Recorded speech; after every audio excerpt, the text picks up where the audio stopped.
Mama, đá mà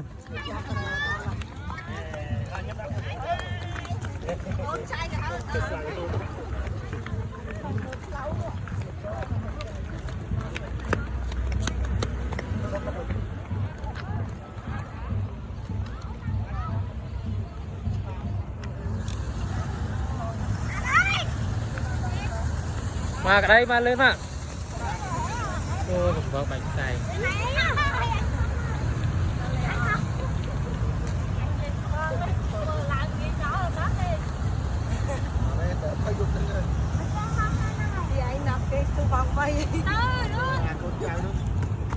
cái đấy à?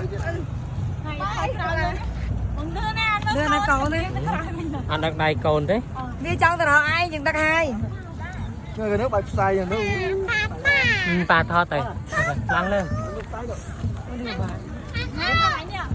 Mình cái bánh xay này, anh đi bắp cơ coi. Mới thọt rồi, thọt mùi mới thọt bánh xay mùi mới. Xe này đi tay ra rồi được.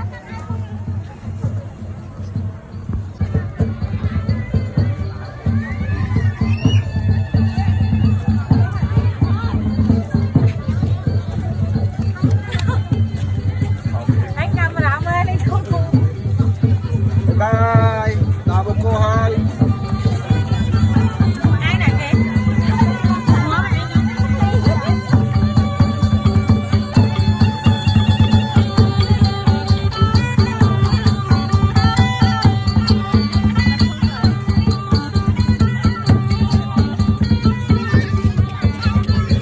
Ngay dùng đấy cơ.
Cái này trong canh thọt.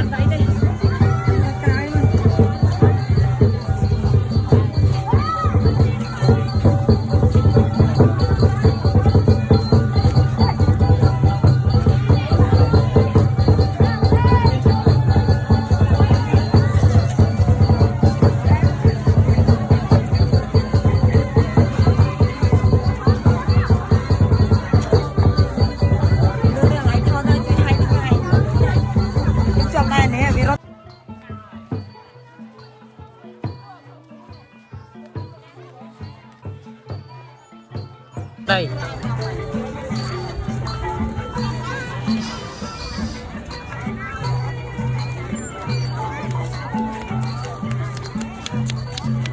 Xăm niềng. Mà đá